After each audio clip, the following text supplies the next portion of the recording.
Hey guys, Jim here. As promised, I'm going to give you a more in-depth look at one of my more recent acquisitions, the Spyderco Tuff. Something I'm actually really excited to own. Yeah, this isn't a super high dollar one-off custom or anything like that. This is really something that is going to have more of a practical use in my collection. And that was the exact reason I bought it. I did not have anything in CPM 3V, and I felt I needed that for whatever hardcore tasks I might come across at some point in my life.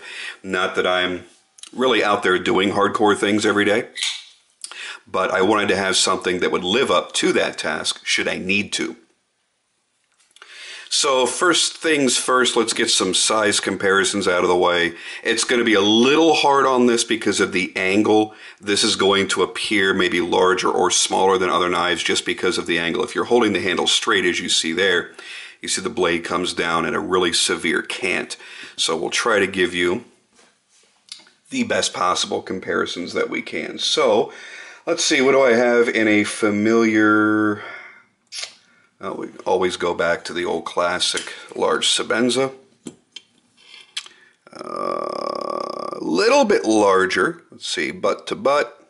It sounds like a dirty movie. Butt to butt, volume 6. Sorry. So there we have them, butt to butt. And the Tuff is just a teeny tiny little bit larger. So we'll put that up there and out of the way. Hinderer XM18 3.5 inch, and still a hair larger than that. We'll get that out of the way. What do I have that's a little bit larger? That's fairly common that enough people have gotten their hands on to make a comparison.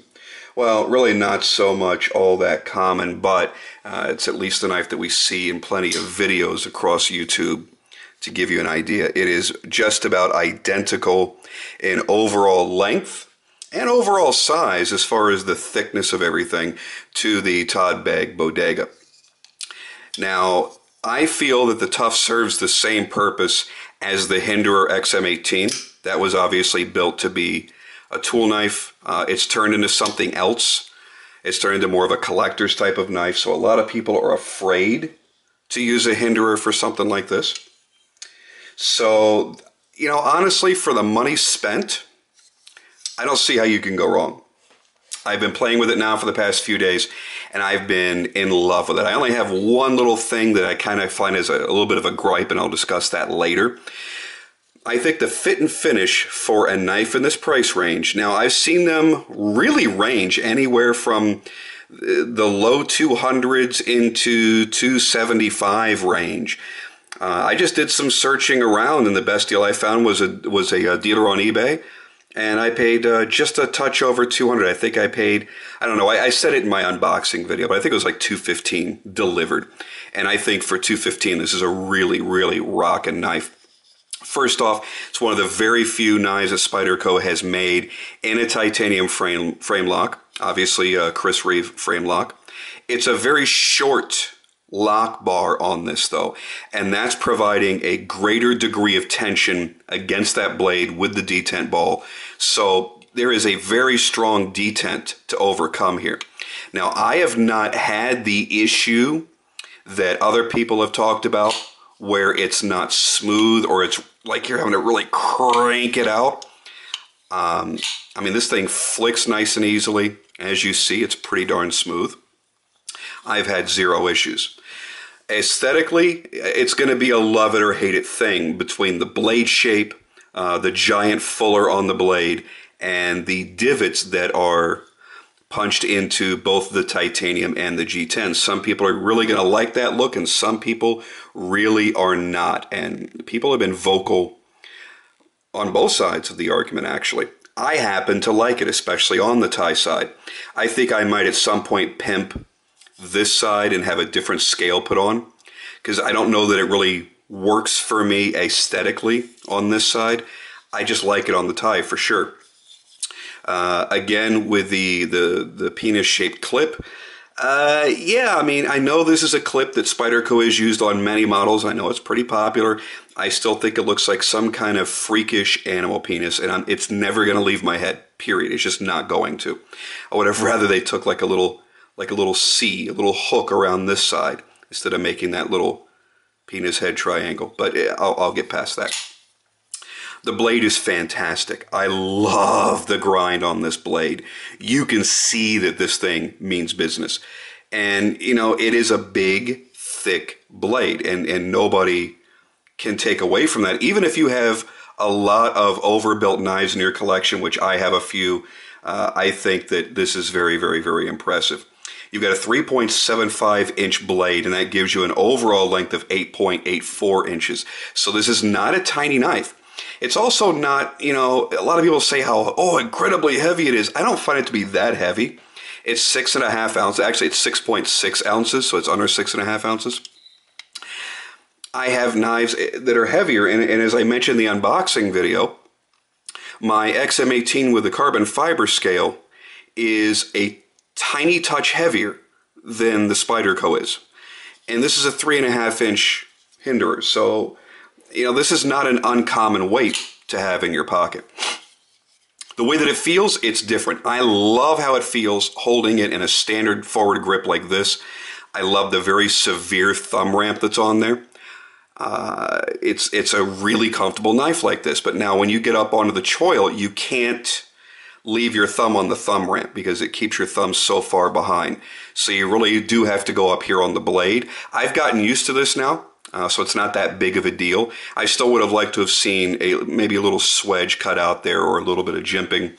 As far as cutting tasks, you know, your basic paper.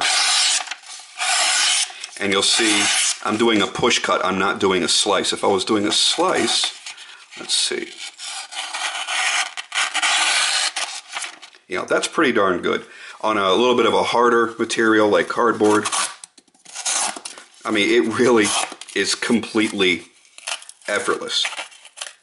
Oh, it would help if I didn't hit the choil on it. So, yeah, not really too much of a problem there, even with cardboard. Super tough stuff. I like the overall everything on this knife. It feels good. It looks good, in my opinion. It's a handsome toughness. This is not meant to be a pretty knife. If I want to use a pretty knife, I'll bring out something like that.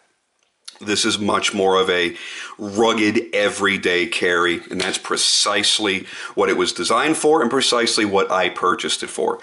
You know, I'm never going to own an Ed Schempp. I've resigned myself to that fact. He makes 5 knives a year, period. That's all he makes. So you're going to be very fortunate to ever see a real Ed Schempp in real life. Let alone own one. It's probably going to be impossible. And I wouldn't even want to fathom what somebody would charge if they sold their Ed Schempp custom knife. So this is the closest I'm going to get. The reason I wanted 3V is I've got a lot of blades here that are super crazy, ridiculous sharp, but with that incredible, the Rockwell hardness that some of them have and the sharpness some of them have, they make them brittle and they make them a little bit more delicate. Not that I'm out there hacking at shit all day, but you know what? If I had the need to, if I knew I was going to go out and go camping or do something out in the wilderness and, you know, I'm hacking at some wood or I'm, you know, doing just crazy, crazy stuff like that, I'm not going to break out my Una. I'm not going to break out, you know, a lot of those other kind of knives. They may be great for cutting, slicing tasks, cleaning fish, you know, stuff like that. This is going to work for everything. This is going to work for my delicate little tasks. This is going to work for your brute tasks because 3V is made to be chip resistant but also wear resistant. You could get into some other steels that are every bit as chip resistant, every bit as strong as the 3V is as far as that goes. But they're going to start wearing down their edge very, very quickly. You know, you start looking at A2, D2, CPM M4. You know, these are all really, really great blades.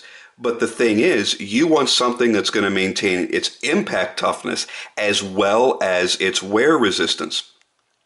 You know, you've got a higher vanadium content in the 3V, so you're going to get wear resistance. It's a lot more similar to a high-speed steel like M2.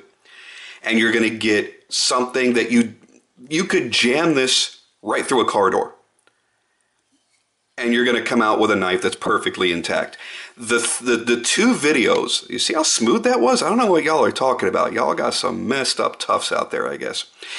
The two videos that really sold me, Smoke Eater 908, he took a Strider that had 3V steel. He chopped through a damn cinder block. And I'm not exaggerating in any way. He cut through a brick and then he cut through a cinder block. And the blade was still what looked like mostly completely unscathed. And then Carter took his Tuff and he hacked through a 2x4. And again, I do realize that I'm never going to need to hack all the way through a 2x4. I probably won't be attacked on the street by a maniac wielding a 2x4. However, I know that if the knife can survive that utterly insane task, it's going to perform the daily tasks that I'm going to ask of it. And I'm not going to feel afraid. You know, there are certain knives, you know, like you guys know I have a mad love affair with my Rockstead.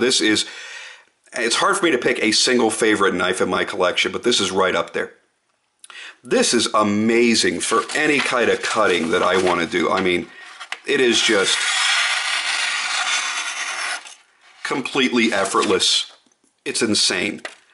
I would never take this and try to chip through a cinder block or chip through a piece of wood or be whittling down big chunks of wood. I just wouldn't do it. It's not going to happen.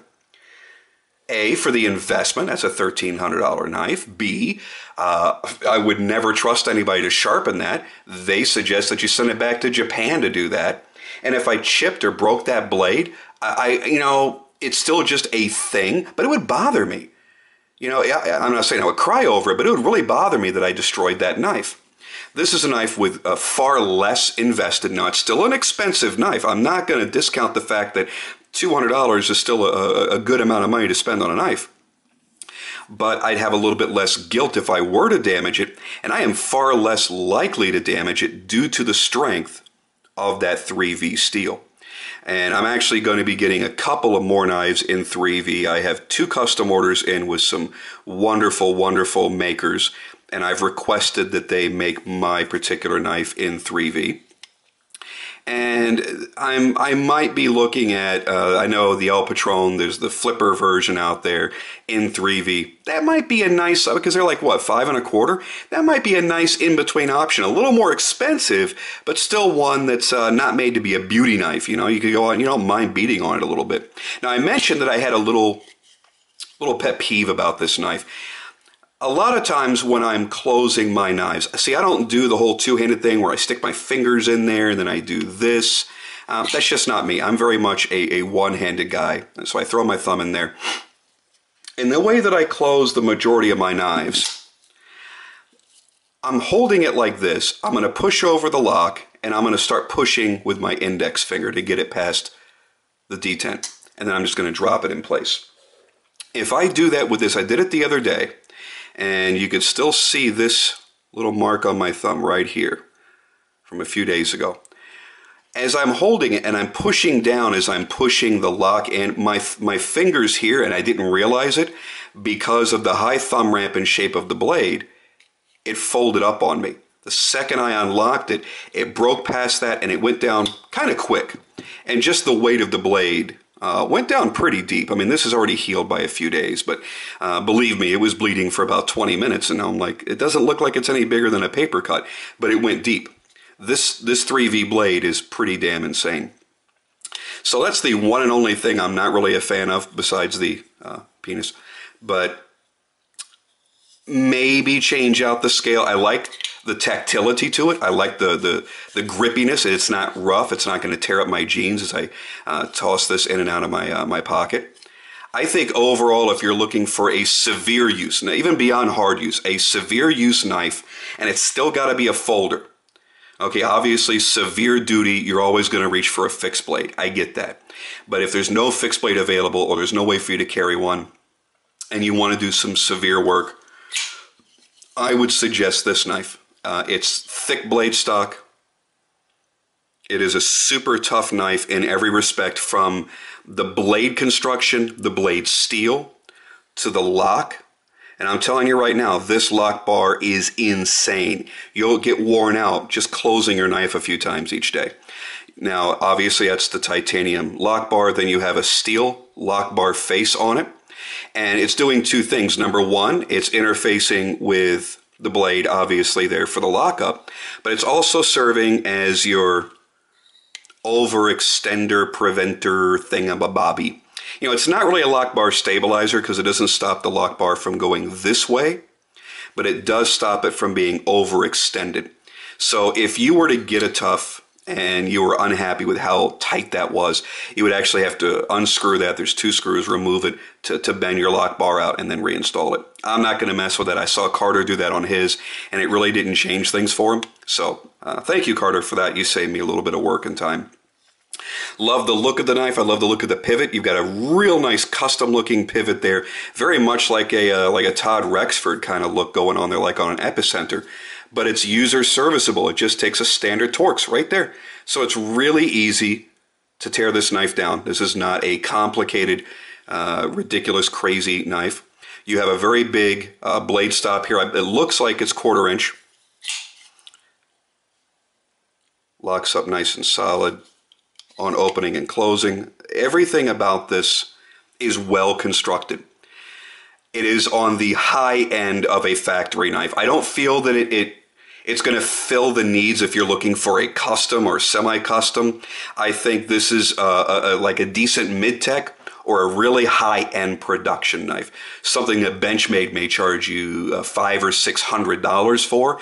I think you're getting in that $200 to $300 range, again, depending on where you're shopping, in that $200 to $300 range from Spyderco. So if you ever looked at one of these and thought to yourself, well, I think it's kind of neat, I'd kind of like to have one, but I'd like a better look at it, and I'd like to hear other people's impressions. Hopefully this video helped you a little bit. Hopefully it's something that will find its way in your collection and serve you well. I think, honestly, this knife, the way that it's built, is probably going to live longer than you will. It's also going to be great for a wide variety of people, as you noticed on my little tour there. You can take your clip tip up, tip down, left or right. So it's a world of knife in your pocket at all times. I love that grind. Love that big giant fuller. It really allows you to see just how thick this blade is and how tough. I mean, it really does live up to its name. Again, I haven't done anything crazy. I'm not chopping down any trees or chopping the head off any goats or anything. But, you know, it's making quick work of things like just simple basic cardboard. And you know what? That's really going to be, for most of us, us city folk, that's going to be your everyday reality. So hopefully that helped you guys out a little bit. I know I love it. I know I'm definitely going to keep it now. And, you know, once you get past the looks, I think it's one of those knives that it will grow on you. Well, the first time I ever saw one online, I'm like, oh, God, that thing's ugly, the shape of it and this and that.